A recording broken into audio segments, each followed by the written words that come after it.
जय हिंद दोस्तों, आप सभी का स्वागत है आपके अपने यूट्यूब चैनल एसजी स्टडी पे। ये दिल्ली पुलिस जीके का ये हमारा क्लास 2 होगा, जिसमें हम लोग करते हैं दोस्तों दिल्ली पुलिस प्रीवियस ईयर के जीके क्वेश्चन को। और ये दोस्तों अगर आप पार्ट 1 इसका नहीं देखे हो तो आप लोग ज़रूर देख लेना, लिंक आप लोगों को डिस्क्रिप्शन बॉक्स में मिल जाएगा। ठीक है, चलिए क्लास को शुरू करते हैं। एक बार ज़रूर क्लास को शेयर कर दीजिएगा। पहला क्वेश्चन आप लोग के सामने यहाँ पर है कि भारत विश्व के कुल भौगोलिक क्षेत्र का कितना प्रतिशत भाग है, आप लोग को निकटतम बताना है। तो ये हो जाएगा 2% जो भाग है मेरे भाई, ये पूरा मतलब कि भौगोलिक क्षेत्र है। ठीक है, विश्व का कुल भौगोलिक क्षेत्र, यानी टोटल 100% अगर मान लो कि पूरा पृथ्वी होगा तो उसमें से 2% भाग किसके पास है, इंडिया के पास है। अगला क्वेश्चन की ओर बढ़ते हैं। अगला क्वेश्चन आप लोग के पास करंट अफेयर है। मैं करंट अफेयर को आज पढ़ूंगा भी नहीं, इससे आप लोग का टाइम भी जाएगा। ठीक है, और ये पूछा भी नहीं जाएगा। आप लोग करंट अफेयर 2022 से लेकर 23 वाले जरूर रीड कर लेना, वहीं से आपका आएगा, मैं करवाऊंगा भी, तो आप लोग टेंशन मत लीजिएगा। अगला क्वेश्चन देखते हैं, चापरकूट त्योहार निम्नलिखित में से किस राज्य में मनाया जाता है। तो इसका जो राइट आंसर हो जाएगा दोस्तों मिजोरम। एक ट्रिक याद रखिएगा, कूट जितना भी लगा रहा ना, कूट जिस भी त्यौहार में लगा रहा है, कूट मतलब कि मिजोरम में त्यौहार को कूट बोलते हैं। ठीक है, सॉरी मिजोरम में ही। हाँ, तो आप लोग याद रखना कि मिजोरम अगर नाम आता है ना, तो अगर कूट लगा हुआ है तो वो त्यौहार कहाँ हो जाएगा, मिजोरम में हो जाएगा। इस ट्रिक को आप लोग याद रखिएगा, एक भी कूट वाले नहीं छूटेगा क्वेश्चन। जैसे कि मीम कूट हो गए, वो भी मिजोरम में हो जाएगा। देखो, क्षेत्रफल की दृष्टि से भारत का सबसे छोटा केंद्र शासित प्रदेश कौन है, तो वो हो जाएगा सबसे छोटा केंद्र शासित प्रदेश हमारा लक्षद्वीप हो जाएगा। अगर सबसे बड़ा पूछेगा तो आप लोग का क्या हो जाएगा, लद्दाख हो जाएगा मेरे भाई। ठीक है, अगर आपको सबसे बड़ा राज्य पूछे, ये तो केंद्र शासित प्रदेश, तो सबसे बड़ा राज्य पूछे तो आप लोग का क्या हो जाएगा, राजस्थान हो जाएगा। और सबसे छोटा राज्य आपसे पूछे तो क्या हो जाएगा, गोवा हो जाएगा। ठीक है, आप लोग याद रखिएगा। अगला क्वेश्चन की ओर बढ़ते हैं। अगला क्वेश्चन यहां पर देखो, निम्नलिखित में से किस उपकरण का उपयोग अवशोषित या विकसित ऊष्मा को मापने के लिए किया जाता है, तो उसको किया जाता है कैलोरीमीटर। कैलोरीमीटर का उपयोग जो किया जाता है मेरे भाई, अवशोषित या विकसित ऊष्मा को मापने के लिए किया जाता है। अगला क्वेश्चन की ओर बढ़ेंगे। अगला क्वेश्चन देखो कि वर्ग किलोमीटर भूमि क्षेत्र के हिसाब से भारत दुनिया का डैश सबसे बड़ा देश है। मतलब कि क्षेत्रफल की दृष्टि से भारत का दुनिया में क्या स्थान है मेरे भाई, तो ये 7वां स्थान है, सबको पता होगा, 7वां स्थान है। ठीक है, अगला क्वेश्चन की ओर बढ़ते हैं। अगला क्वेश्चन यहाँ पर देखो करंट अफेयर से, इसको हम स्किप करेंगे, आगे हम बढ़ते हैं। देखो अगला क्वेश्चन देखो यहाँ पर क्या कह रहा है, 1192 ईस्वी में त्रायन के द्वितीय युद्ध में पृथ्वीराज चौहान को निम्नलिखित में से किसने पराजित किया था। पृथ्वीराज चौहान को कौन हराया था भाई त्रायन के द्वितीय युद्ध में, तो हराया था मोहम्मद गौरी। देखो त्रायन का जो द्वितीय युद्ध हुआ था 1192 ईस्वी में हुआ था, किसके किसके बीच में, पृथ्वीराज चौहान और मोहम्मद गौरी के बीच में। जिसमें मोहम्मद गौरी क्या कर लेते हैं, इस युद्ध को जीत लेते हैं, और पृथ्वीराज चौहान क्या करते हैं, हार जाते हैं। वही 1191 में त्रायन का प्रथम युद्ध होता है, जिसमें क्या होता है, ठीक उल्टा होता है, पृथ्वीराज चौहान इस युद्ध को जीतते हैं और मोहम्मद गौरी क्या होता है, इस युद्ध को हार जाता है। ठीक है, तो आप लोग याद रखिएगा। अगले क्वेश्चन की ओर बढ़ते हैं। देखो कि भारतीय संविधान के निम्नलिखित अनुच्छेदों में कौन सा राष्ट्रीय अनुसूचित जाति आयोग से संबंधित है। तो अनुच्छेद 338 जो है मेरे भाई, मतलब कि राष्ट्रीय अनुसूचित जाति आयोग से संबंधित है, तो आप लोग याद रखना। अगला क्वेश्चन की ओर बढ़ते हैं। अगला क्वेश्चन यहां पर देख सकते हो, निम्नलिखित में से कौन सा भारतीय संविधान की 7वीं अनुसूची में राज्य सूची में शामिल मामला है। तो बाजार और जो मेले हैं मेरे भाई, भारतीय संविधान की 7वीं अनुसूची में राज्य सूची में शामिल मामला है। अगला क्वेश्चन की ओर बढ़ते हैं। अगला क्वेश्चन करंट अफेयर से, इसको स्किप करेंगे, ये भी करंट अफेयर से, इसको भी स्किप करते हैं। आइए इस पे आते हैं। देखो, प्रख्यात संगीतकार अरविंद पारिख निम्नलिखित में से किस वाद्य यंत्र से संबंधित है, तो वो सितार से। अरविंद पारिख जो है किससे है, मतलब कि सितार से, एस्थेटिक से क्वेश्चन है। देखो वाद्य यंत्र से हो गया मेरे भाई, लोक नृत्य से हो गया, शास्त्रीय नृत्य से हो गया, बहुत सारे क्वेश्चन बनते हैं। मैं एस्थेटिक भी करवाऊंगा, उन सारे को आप रट के जाना, उससे बाहर कुछ भी नहीं आएगा। आगे देखो यहाँ पर क्या कह रहा हूँ कि निम्नलिखित में से कौन नियमों के माध्यम से राज्य लोकसभा आयोग के सदस्यों की संख्या और उनकी सेवा की शर्तों का निर्धारण करता है। तो ये राज्यपाल जो है मेरे भाई क्या करता है, राज्यपाल के नियमों के माध्यम से राज्य लोकसभा आयोग की सदस्यों की संख्या और उनकी सेवा की शर्तों का क्या होता है, निर्धारण कर सकता है। अगला क्वेश्चन की ओर बढ़ते हैं। देखो गोटीपुआ लोक नृत्य, मतलब कि निम्नलिखित नृत्य शैली जो है मतलब कि किस राज्य से संबंधित है, तो ये हो जाएगा ओडिशा से। गोटीपुआ लोक नृत्य शैली जो है ओडिशा राज्य से संबंधित है। अगला क्वेश्चन की ओर बढ़ेंगे।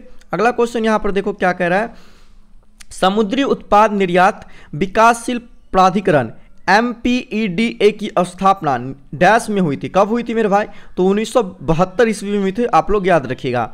अगला क्वेश्चन की ओर बढ़ते हैं। अगला क्वेश्चन बोल रहा है, निम्नलिखित प्रसिद्ध चित्रकार पेंटर्स में से किसने भारत में 20वीं शताब्दी के सबसे बेहतरीन भवनों में से एक बेल्जियम दूतावास के वास्तुकार के रूप में भी काम किया है? तो वो हो जाएगा सतीश गुजराल। सतीश गुजराल जो है 20वीं शताब्दी के सबसे बेहतरीन भवनों में से एक जो था बेल्जियम दूतावास, उसके वो वास्तुकार हैं और एक बहुत प्रसिद्ध चित्रकार है। ठीक है, आप लोग याद रखिएगा। अगला क्वेश्चन की ओर बढ़ते हैं। अगला क्वेश्चन यहाँ पर बोल रहा है, निम्नलिखित में से किस राजा ने एक चांदी का सिक्का जारी किया जिसने 16वीं शताब्दी में रुपया कहा गया था? ठीक है, तो शेरशाह सूरी। आपको ऐसे ही पूछेगा चांदी का सिक्का जो है किस शासक ने जारी किया था?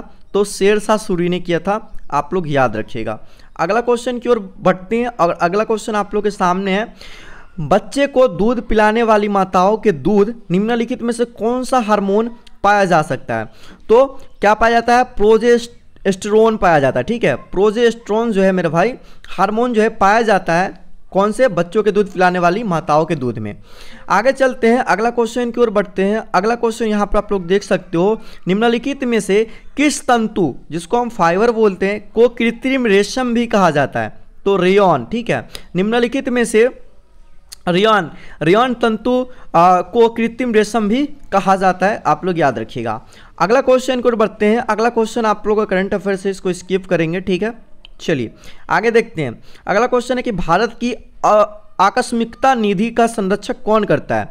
तो इसका जो संरक्षण करता है मेरे भाई, राष्ट्रपति करता है भारत की आकस्मिकता निधि का। अगला क्वेश्चन की ओर बढ़ते हैं। अगला क्वेश्चन आप लोग के सामने है मेरे भाई, भारत में हर साल राष्ट्रीय खेल दिवस कब मनाया जाता है? ये 29 अगस्त को मनाया जाता है। मेजर ध्यानचंद की याद में ये रखा गया है, तो आप लोग याद रखिएगा। अगला क्वेश्चन की ओर बढ़ते हैं। अगला क्वेश्चन आप लोग के सामने यहाँ पर कि निम्नलिखित में से कौन सी नदी उन 3 नदियों में से एक है जिनकी आपसी क्रिया के परिणाम स्वरूप उत्तरी मैदानों का निर्माण होता है? तो ये हो जाएगा ब्रह्मपुत्र। ब्रह्मपुत्र उन 3 नदियों में से एक है जिसकी आपसी क्रिया के परिणाम स्वरूप उत्तरी मैदान का क्या होता है मेरे भाई? निर्माण होता है। अगला क्वेश्चन की ओर बढ़ते हैं। अगला क्वेश्चन है, आजी लामू निम्नलिखित में किस राज्य का एक महत्वपूर्ण लोक नृत्य है? तो ये आजी लामू जो है ना मेरे भाई, अरुणाचल प्रदेश में खूब होता है, आप लोग याद रखना। आजी लामू क्या होगा? अरुणाचल प्रदेश में होता है। अगला क्वेश्चन की ओर बढ़ते हैं मेरे भाई। अगला क्वेश्चन आप लोग के सामने, वाष्पीकरण की प्रक्रिया के बारे में निम्नलिखित में से कौन सा कथन सही है? तो मेरे भाई यहाँ पर आप लोग जैसे तरल अवस्था गैसीय अवस्था में बदल जाता है, ये जो आप लोग देख सकते हो, ये वाष्पीकरण की प्रक्रिया के बारे में ये कथन जो है बिल्कुल सही है। अगला क्वेश्चन की ओर बढ़ते हैं। अगला क्वेश्चन आप लोग के सामने है, भारत सरकार अधिनियम डैश के द्वारा ब्रिटिश भारत के प्रांतों के लिए द्विशासन या दोहरी सरकार की प्रणाली की शुरुआत कब की गई थी? तो वो 1858 ईस्वी में की गई थी। भारत सरकार अधिनियम 1858 के द्वारा ब्रिटिश भारत के प्रांतों के लिए द्विशासन या दोहरी शासन की प्रणाली की शुरुआत की गई थी। अगला क्वेश्चन की ओर बढ़ते हैं। अगला क्वेश्चन यहाँ पर आप लोग देख सकते हो, भारतीय संविधान के निम्नलिखित अनुच्छेदों में कौन सा अनुच्छेद संसद को जनहित में आवश्यकता अनुसार 2 राज्यों या भारतीय क्षेत्र के किन्हीं भी भागों के बीच व्यापार, वाणिज्यिक और पारस्परिक व्यवहार का प्रतिबंध आरोपित करने का अधिकार देता है? अनुच्छेद 302 क्या हो जाएगा? अनुच्छेद 302 है दोस्तों, वो क्या करता है? संसद को जनहित में आवश्यकता अनुसार 2 राज्यों या भारतीय क्षेत्रों के किन्हीं भी भागों के बीच व्यापार, वाणिज्यिक और पारस्परिक व्यवहार का प्रतिबंध आरोपित करने का अधिकार देता है। संविधान से देख रहे हो क्वेश्चन कितने ज्यादा आ रहे हैं। ठीक है, आप लोग संविधान को पूरे अच्छी तरह से रट जाओ मेरे भाई। ठीक है, क्वेश्चन आते हैं इससे। देखो अगला क्वेश्चन यहाँ पर आप लोग देख सकते हो, प्रोटियम, ड्यूटेरियम और ट्रिटियम क्या है? तो ये समस्थानिक है। ठीक है, आप लोग याद रखिएगा। अगला क्वेश्चन की ओर बढ़ते हैं। निम्नलिखित में से कौन सी प्रमुख नदी एक पूर्व की ओर बहने वाली नदी नहीं है? यानी कि पूर्व की ओर नहीं बहता है। ये नर्मदा जो है पश्चिम की ओर बहता है, तो आप लोग याद रखना ये पूर्व की ओर नहीं बहता है। बाकी जितने भी आप लोग देख सकते हो पूर्व की ओर बहता है। देखो ऑपरेशन फ्लड निम्नलिखित में से किससे संबंधित है? तो ये मेरे भाई आप लोग देख सकते हो भारत के डेयरी उद्योग से। ठीक है, यानी कि दूध से संबंधित है, आप लोग याद रखना ऑपरेशन फ्लड। ऑपरेशन फ्लड समझ के बच्चे लोग समझ लेते हैं यार बाढ़ से होगा, बाढ़ भी रहता है ऑप्शन में मेरे भाई, आप गलती मत करना। दूध से संबंधित है, भारत के डेयरी उद्योग से संबंधित है ऑपरेशन फ्लड। अगला क्वेश्चन की ओर बढ़ते हैं। अगला क्वेश्चन यहां पर देखोगे, क्वेश्चन कह रहा है कि मुगल साम्राज्य पर जहांगीर का जो शासन किस काल में था? तो ये 1605 से लेकर 1627 ईस्वी तक क्या किए थे मेरे भाई, मतलब कि मुगल साम्राज्य जहांगीर था उसका शासनकाल था 1605 से 1627। सबका शासनकाल जरूर याद रखना, शासनकाल पूछ दिए जाते हैं आपके एग्जाम में। अगला चलते हैं अगला क्वेश्चन की ओर।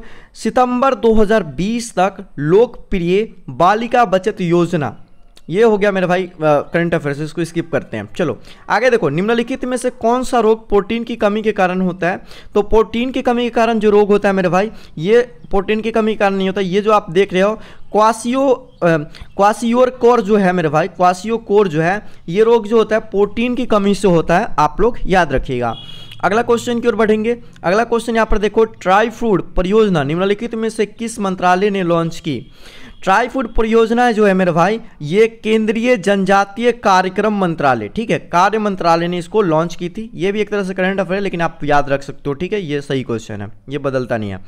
चलो आगे देखो, राज्यसभा के कितने सदस्य हर दूसरे साल सेवानिवृत्त हो जाते हैं और चुने गए सदस्य उसका स्थान ले लेते हैं। तो एक तिहाई सदस्य जो होता है मेरे भाई, ठीक है, राज्यसभा के हर दूसरे साल क्या होंगे, सेवानिवृत्त हो जाएंगे और उनके जगह पर क्या होगा, नए सदस्य स्थान लेंगे।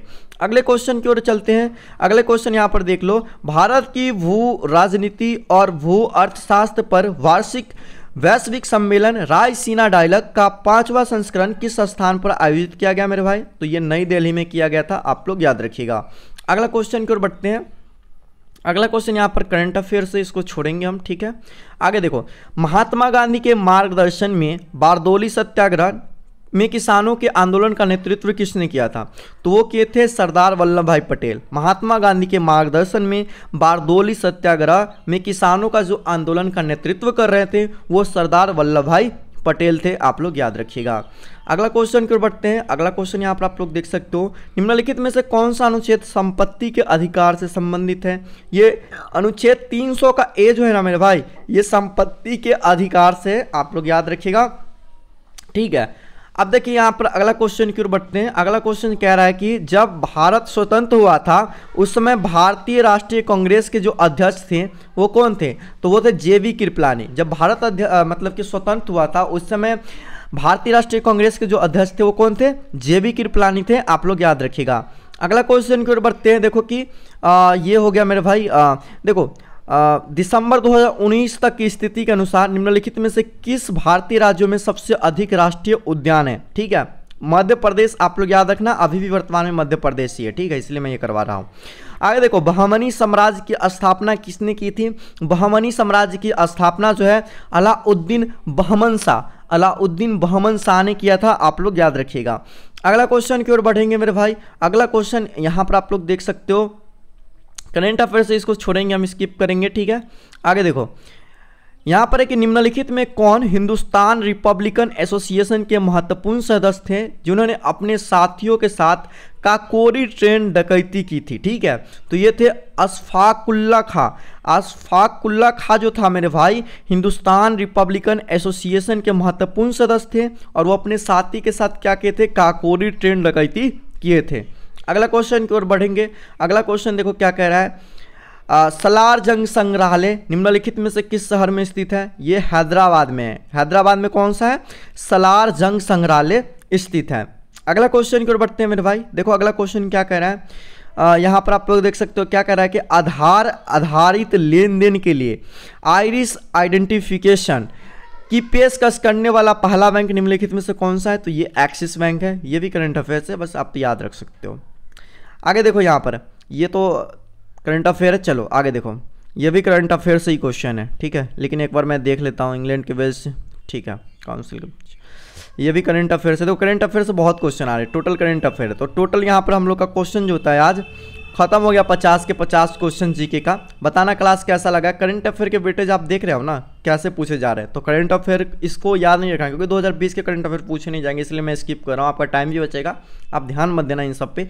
और जो क्वेश्चन बोला हूँ उसको सुनिए, अच्छे से याद कीजिए। वीडियो देख रहे हो हमारे साथ साथ बोलेगा तो याद हो जाएगा, ठीक है। इसका PDF आप लोगों को टेलीग्राम पर मिल जाएगा। टेलीग्राम को ज्वाइन करना, लिंक डिस्क्रिप्शन बॉक्स में दिया हूँ, या टेलीग्राम पर सर्च करो SG स्टडी। बाकी क्लास कैसा लगा कॉमेंट सेक्शन में बताना, शेयर जरूर करना इस क्लास को। बाकी कंप्यूटर, रीजनिंग, मैथ सबका मिलेगा वीडियो, बस आप लोग हमारे साथ बने रहिए, इस वीडियो को शेयर कीजिए, बस और कुछ नहीं करना है। बाकी मिलते हैं दोस्तों एक और न्यू वीडियो में, तब तक के लिए दोस्तों जय हिंद, वंदे मातरम।